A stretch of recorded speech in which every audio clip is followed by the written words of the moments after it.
Typically we're looking at 3 or 4 hours for a basic installation.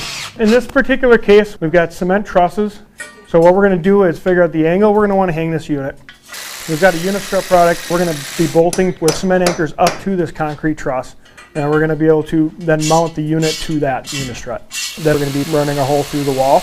In this case, it's a block wall.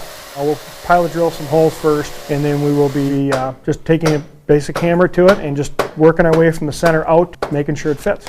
Now you don't want noxious fumes building up inside, so this unit has a power exhaust function that vents the harmful gases directly outside. We're always going to try to dry fit everything. If you don't dry fit it and you start running sealant on stuff or gluing stuff or bolting stuff in, it doesn't fit, makes that much more work later. So we're going to want to try to make sure all that fits first.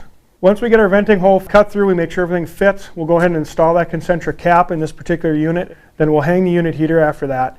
In this particular case, we have a spring clip that actually mounts on a 3/8 inch threaded rod that's going to bolt actually to the unit, and it pushes up inside the unistrut, turns a quarter turn, and it locks it into place. One thing that's nice is it has a fairly low profile, so it can hang within an inch of the ceiling. Saves you a lot of space. You can hang it over doorways. If you got enough space, you can hang it over a garage door.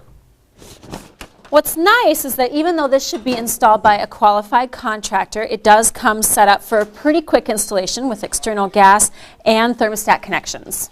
The homeowner has already run a gas line stubbed into this room, so we're just going to be adding on from there. We're going to put a quick pressure check on it, make sure we don't have any leaks. Seeing as the homeowner had a gas line run years ago, we want to make sure that there's nothing wrong with that line between here and the other room where it comes from. Then we'll go ahead, bleed the line out, hook it up, run the thermostat wire, which has actually already been pulled for us.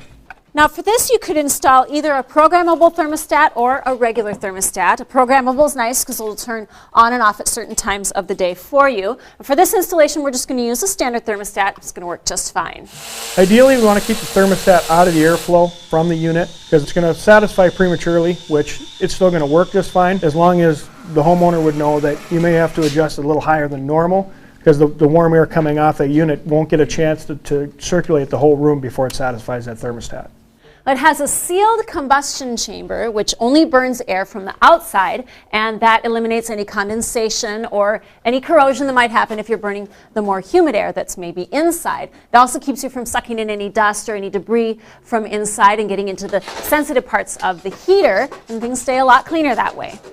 Most unit heaters we install for homeowners are in their garage, and it's a single pipe exhaust only ventilation. It's going to use the garage air instead of the exterior air, which your garage door is opening all the time. You always have fresh air in that garage. In this case, it's a workshop. The homeowner is going to be doing a lot of welding, cutting, metal fabrication, so it is extremely important to have that fresh air from outside. We're not sucking it into the burners.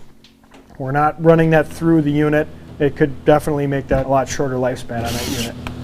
All right, Bill, looks like you're pretty much done. It's all hooked up? Yep, we're all set to go. All right, give us an idea how it works. Basically, the homeowner will adjust the thermostat on the opposite wall. If he sets it at 70, it'll come on at 70.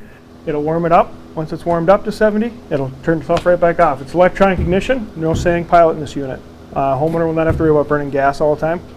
Will not have to worry about a pilot light going out and having to relight it.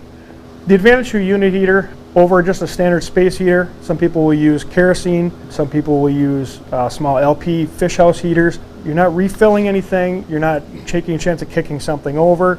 You have a permanently fixed unit everything's hooked up. There's no maintenance. You don't have to worry about changing filters like you would in your house. You're getting a lot more BTUs. You can heat a lot bigger space than you can with a standard heater without the smell.